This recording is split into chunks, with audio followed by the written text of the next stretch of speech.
کی نوک پہ اسلام میں جو محمد الرسول اللہ صلی اللہ علیہ وسلم نے جو شریعت نازل کی ہے، اس شریعت میں کہیں قطب کا نام و نشان موجود ہے؟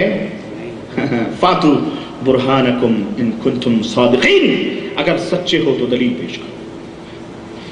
ان ہی اسماء سمیتموها انتم وآباؤکم ما انزل اللہ بها من سلطان، یہ وہ نام ہے جس کو تم نے اور تمہارے باپ داداؤں نے دیے ہیں، اللہ نے اس کے اوپر کوئی دلیل اتاری۔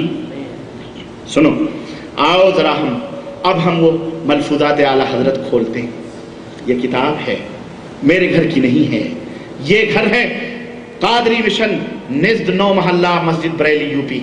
چند واقعات میں آپ کی خدمت میں رکھوں گا، زیادہ نہیں۔ کس طرح سے امت کو لوٹا گیا اور امت کو گمراہیت کے دلدلوں میں ڈالا گیا۔ میرے عزیزوں، میرے بھائیوں، میں آپ کو کہاں تک لے کے چلوں اور کیا کیا میں آپ کو بتاؤں۔ اللہ کے نبی صلی اللہ علیہ وسلم کے سلسلے میں حاضر و ناظر کا عقیدہ ہو، یا نبی کریم صلی اللہ علیہ وسلم کی قبر کی زندگی کا مسئلہ ہو، یا اللہ کے رسول صلی اللہ علیہ وسلم کے علم غیب کا مسئلہ ہو، یا اللہ کے رسول صلی اللہ علیہ وسلم کے نور اور بشر کا مسئلہ ہو، ہم اہل السنہ والجماعہ جو حقیقت میں کتاب و سنت کے علم بردار ہیں، اور اگر کوئی مائی کا لال اللہ نے اسے ایک توفیق دی ہے تو اسے چیلنج کرنا چاہے کر سکتا ہے کسی بھی عدالت میں۔ ہم یہ دعوے کے ساتھ کہتے ہیں کہ اللہ اور اس کے رسول کے فرمان میں کہیں یہ بات نہیں ملتی ہے کہ اللہ کے رسول صلی اللہ علیہ وسلم نور سے پیدا کیے گئے ہیں۔ اللہ کے رسول صلی اللہ علیہ وسلم آدم کے بیٹے ہیں، اور تمام انبیاء آدم کے بیٹے ہیں، تمام رسول آدم کے بیٹے ہیں، اور آدم کو قرآن کہتا ہے کہ میں نے مٹی سے بنایا۔ کس سے بنایا ہے؟ یہ ہو نہیں سکتا کہ باپ کسی اور نطفے کا ہو اور بیٹا کسی ہمارے نبی مٹی سے بنائے گئے ہیں، ہمارے رسول صلی اللہ علیہ وسلم بشر ہیں، انسان ہیں، ہمارے نبی صلی اللہ علیہ وسلم اشرف المخلوقات میں بنائے گئے۔ خاندان میں بھی سب سے اشرف خاندان میں اللہ کے نبی کو پیدا کیا گیا، اور مخلوقات میں بھی سب سے اشرف مخلوقات جو انسان ہے، لقد کرمنا بنی آدم، جس کو خطاب دیا اللہ تبارک تعالیٰ نے، اللہ رب العزت نے کہ انسان کو ہم نے تمام مخلوقات میں سب سے اشرف مقام عطا فرمایا ہے، اللہ کے نبی اس میں سے پیدا ہوئے۔ اللہ کے نبی کو غیب کا علم نہیں تھا، اور اگر کوئی کہتا ہے تو دنیا کا بدترین کذاب ہے، جھوٹا ہے، مشرک ہے وہ۔ اللہ کے نبی مر گئے، قبر اللہ کے نبی بولو، اور جو یہ عقیدہ نہ رکھے وہ کافر ہے، اس لیے کہ ابو بکر صدیق کا یہ بیان ہے کہ نبی کریم صلی اللہ علیہ وسلم مر چکے ہیں، حضرت عمر کا بیان ہے کہ نبی مر چکے ہیں، عثمان غنی کا عقیدہ ہے کہ نبی مر چکے ہیں، علی کا عقیدہ ہے کہ نبی مر چکے ہیں، فاطمہ عائشہ ازواج مطہرات کا یہ عقیدہ ہے کہ نبی کریم صلی اللہ علیہ وسلم وفات پا چکے ہیں۔ نبی کریم صلی اللہ علیہ وسلم زندہ بولو، جو زندہ مانے وہ کافر ہے، جو زندہ مانے وہ کون ہے؟ وہ مسلمان نہیں ہے۔ دلیلیں اگر کہتا ہے کہ جو زندہ نہ مانے وہ کافر، تو کہہ دو تو پہلا کافر کیوں؟ ابو بکر کہہ رہے ہیں کہ اللہ کے نبی مر چکے، اور ابو بکر کافر ہو سکتے؟ جو ابو بکر کو کافر مانے ہم اسے مسلمان ماننے کے لیے تیار نہیں۔ یہ بات اچھی طرح سے نوٹ کر لیا جائے، واضح کر لیا جائے، تاکہ یہ کوئی لاگ لپیٹ والی بات نہیں ہے، یہ وہ عقیدے ہیں جو کھلم کھلا ہیں ہمارے سامنے۔ میرے عزیزوں، میرے بھائیوں، آئیے ہمارے یہاں جو گونگی بہری ملفوظات اعلیٰ حضرت کے حوالے سے میں چند عقائد کا آپ کی خدمت میں ذکر کروں، اور ایک بات اور بتاؤں۔ بعض گمراہ مولوی سعودی عربیہ میں بھی بیٹھے ہوئے نیشنلٹی یافتہ لوگ ہیں، لیکن دل جہنم ہے۔ دل کیا ہے ان کا؟ اپنے آپ کو سعودی نیشنلٹی کہتے ہیں، ہمارے ملکوں کے ہیں، بر صغیر ہی کے ہیں، لیکن دل جہنم ہے۔ دل میں کفر اور نفاق چھپا کر ادھر ادھر گندگیوں کے جراثیم بانٹتے ہیں، اور جب ہم بدعقیدگیوں کا اظہار کرتے ہیں، کہتے ہیں دیکھو تمہاری کتابوں میں یہ گندگیاں بدعقیدگیاں ہیں، تو کہتے ہیں یہ کرامتیں ہیں۔ یہ کیا ہیں؟ یہ تو قصے ہیں، یہ عقیدہ تھوڑی ہوتے ہیں۔ کیا ہیں یہ؟ بڑے حسن سے یہ قصے، اور تم جیسے لوگ بیٹھ کے ہاں حضرت بھی کرتے ہو، کیونکہ اس کیسٹ میں ایسے لوگوں کی آوازیں آ رہی ہیں اور گمراہ کر دیتے ہیں۔ ان سے کہو اعلیٰ حضرت قصے عقیدہ نہیں بنتے، تو پھر ان قصوں کو بیان کرنے کا فائدہ کیا؟ کہتے ہیں اس لیے بیان کیے جاتے ہیں تاکہ قرآن میں بھی قصے بیان ہوئے ہیں، قرآن میں بھی۔ تو حضرت جی نے اپنی فضائلوں میں جو قصے بیان کیے ہیں اسی لیے بیان کیے ہیں کہ قرآن میں بھی قصے بیان کیے ہیں، تو قصے بیان کرنے سے لوگوں کا دل راغب ہوتا اللہ کی طرف۔ تو ان سے کہو تو جب قرآن نے بیان کیا، ان کا جواب دو کہ جب قرآن میں اللہ نے قصے بیان کیے ہیں تو حضرت جی آپ وہ قصے کیوں نہیں بیان کرتے؟ آپ اپنے من سے گڑھ گڑھ کر کے یہ گندی گندی کہانیاں کیوں لکھتے ہو؟ کیوں لکھتے ہو بھائی؟ کیا قرآن نے ایسی گندی گندی کہانیاں لکھی ہیں؟ بولو، کیا قرآن نے لکھا ہے کہ اللہ کے نبی مر گئے، یا حضرت آدم مر گئے، حضرت نوح مر گئے، اڑ اڑ کر کے آ کر کے بعد والوں کی مدد کرتے تھے؟ بولو، تو کیوں لکھتا ہے محدث؟ تو کیوں لکھتا ہے شیخ الحدیث؟ تو بتا، تو کیوں لکھتا ہے ایسے گندے گندے کہانیاں؟ تو کیوں لکھتا ہے بھائی؟ اور قرآن کا اپنی گندی کہانیوں سے مقابلہ کر رہا ہے؟ تو پھر تو فلم کی سٹوریاں لکھنے والے بھی یہی کہیں گے کہ ہم فلمیں بنا رہے ہیں، بس فرق یہی ہم تصویریں بیچ رہے ہیں، بس کہانیاں تو اللہ نے بھی بیان کی، ہم بھی کہانیاں بناتے ہیں، افسانے لکھنے والے بھی کہانیاں لکھتے ہیں کہ نہیں؟ پھر ان کے لیے تو وجہ جواز بن گیا محدث صاحب کا یہ فرمانا۔ تو ایسے ایسے گندے قسم کے مولوی بھی یہاں گھوم رہے ہیں، چونکہ وہ بچے اس لیے ہیں کہ وہ سعودی نیشنلٹی یافتہ ہیں، ان سے ذرا سا بچ کے، اور اللہ کرے کبھی مڈ بھیڑ ہو تو میں ان کی ناک پکڑ کے ذرا اینٹھوں، ان کا دماغ صحیح کروں کہ وہی حضرت نعیم والا واقعہ میں بیان کروں کہ حضرت عمر کو قتل کرنے حضرت عمر نبی صلی اللہ علیہ وسلم کو قتل کرنے جا رہے تھے نا، تو حضرت کون تھے صحابی؟ حضرت نعیم تھے، راستے میں مل گئے، انہوں نے کہا کہاں جا رہے ہو؟ کہا محمد کو قتل کرنے جا رہے ہیں صلی اللہ علیہ وسلم۔ سمجھ گئے کہ یہ بڑا جلادی آدمی ہے، نبی کو قتل کر دے گا۔ تو کیا کہا انہوں نے؟ کہا تم محمد کو قتل کرنے جا رہے ہو، تم نے اپنے گھر کی خبر لی ہے؟ کہا کیا ہوا؟ کہا تمہارے گھر میں تمہارے بہن اور بہنوئی مسلمان ہو چکے، تمہارے بہن اور بہنوئی بولو مسلمان ہو چکے ہیں۔ یہ عمر مارے غصے کے پھر گئے نا، اللہ کو ہدایت دینا تھی اس لیے پھر گئے، ورنہ آج کل کا یہ اسی مکے کا واقعہ ہے۔ کہاں کا واقعہ ہے یہ؟ اور اسی مکے کے اندر یہ بیٹھا ہوا خناس ہے جو اس طرح کی گندی باتیں کرتا ہے۔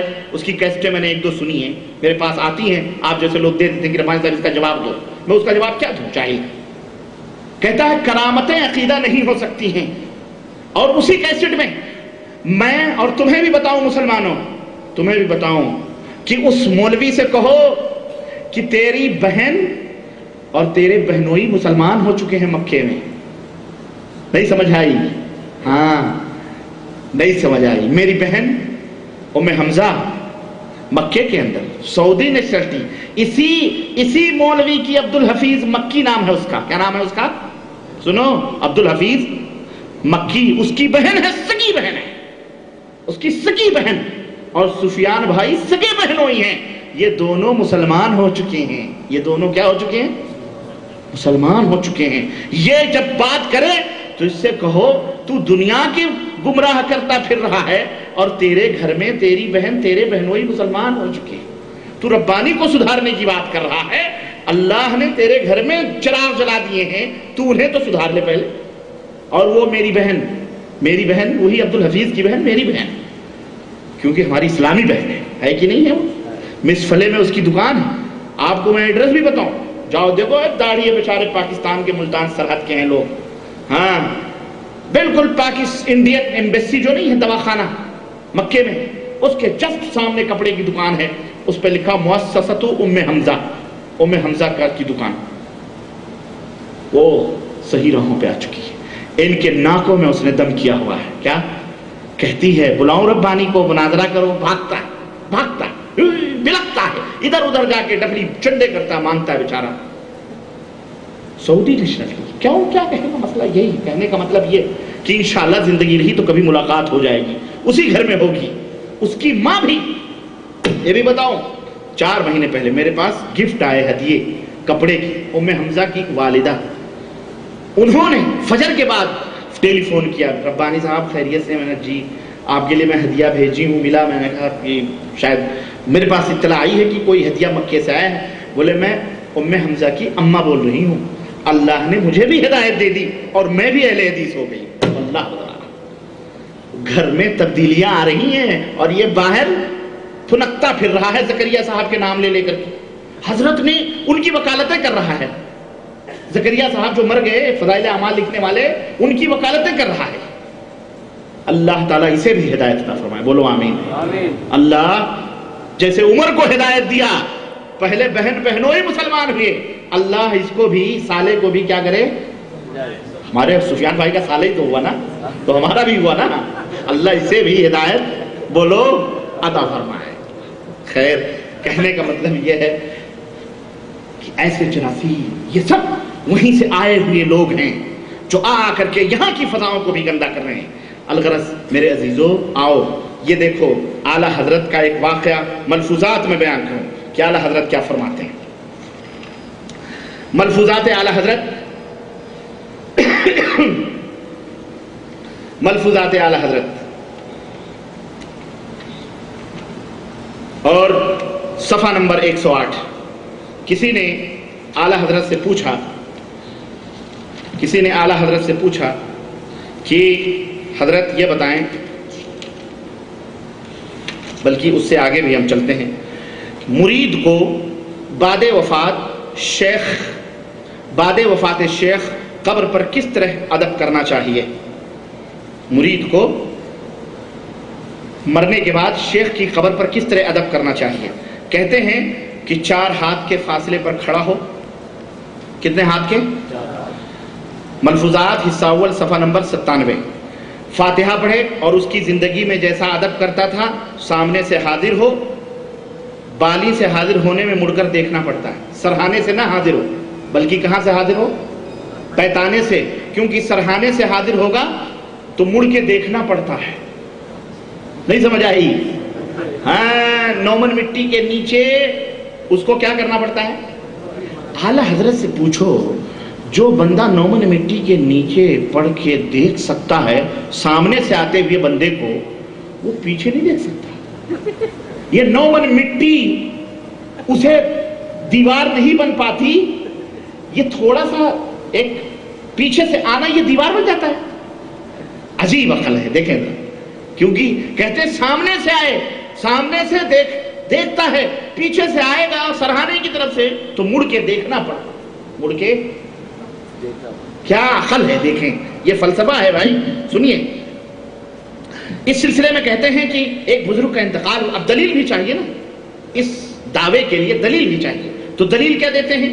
دلیل دیتے ہیں کہ ان کی صاحبزادی روزانہ قبر پر حاضر ہوتی، ایک بزرگ کا انتقال ہوا، اور تلاوت کیا کرتی۔ کچھ مدت گزرنے کے بعد وہ جوش جاتا رہا، ایک روز حاضر نہ ہوئی تو رات کو خواب میں تشریف لائے، فرمایا ایسا نہ کرو، آؤ اور میرے سامنے کھڑی رہا کرو، یہاں تک کہ تمہیں جی بھر کے میں دیکھ لیا کروں، پھر میرے لیے دعائے رحمت کرو اور پھر چلی جاؤ، رحمت آ کر مجھ میں اور تم میں حجاب ہو جائے گی۔ ہاں، تو یہ دلیل ہے اس بات کی، میرے سامنے آیا کرو اور کھڑی رہا کرو تاکہ میں تمہیں جی بھر کے دیکھ لیا کروں۔ تو نومن مٹی کے نیچے بھی بابا بزرگ جو ہیں بیٹھ کر کے کیا کرتے ہیں؟ وہ دیکھتے ہیں بیٹی کو، بیوی کو بھی لانا چاہیے۔ ہاں، ان سے تو اور قربت ہوگی نا، کل کو کہیں گے کھود کے اندر ہی ڈھکیل دو، یا روزانہ پاسنگ بنا دو، بھائی آیا کریں جایا کریں، جب اندر پورا دیکھ رہے ہیں تو پھر آنے جانے میں کیا مذائقہ ہے؟ بیٹی کو باہر سے دیکھ رہے ہیں، بیوی کو اندر سے دیکھ لیں۔ استغفر اللہ۔ کہتے ہیں ایک بیوی نے مرنے کے بعد خواب میں اپنے لڑکے سے فرمایا، میرا کفن ایسا خراب ہے کہ مجھے اپنے ساتھیوں میں جاتے ہوئے شرم آتی ہے۔ او، وہاں بھی پکنک من رہے ہیں، وہاں بھی جناب عالی دعوتیں چل رہی ہیں، برتھ ڈے کے ٹھمکائے جا رہی ہیں۔ بیوی نے کہا مجھے اپنے ساتھیوں میں جاتے ہوئے شرم آتی ہے۔ اللہ سے ذرا، اللہ کے لیے مسلمانوں، ہنسنے کی بات نہیں ہے، ذرا سوچو، یہ آخرت کا مذاق نہیں ہے تو کیا ہے؟ اگر بندہ جنتی ہے تو ہمارے نبی نے فرمایا ہے کہ جنت کی کھڑکی کھول دی جاتی ہے کہ نہیں؟ اور فرشتے کہتے ہیں اے اللہ کے بندے سو جا جیسے کوئی دلہن سوتی ہے۔ اب ایسے جنتی کا کفن میلا ہو سکتا ہے؟ پرانا ہوگا؟ اللہ تو جنت کے لباس میں عطا فرمائے گا، خوشبو جنت کی کھڑکی۔ ان کے لیے پرانے کپڑے، یہ سنیے ذرا، انہیں میڈیم دنیا کے کپڑے چاہیے۔ سنیے، استغفر اللہ۔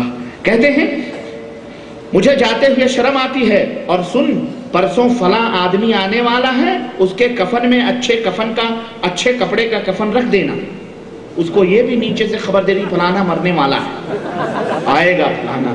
استغفر اللہ۔ کیا بلا ہے مسلمانوں، یہ ملفوظات اعلیٰ حضرت ہے، اور یہی واقعہ اللہ کی قسم، جاؤ دیکھو حضرت زکریا صاحب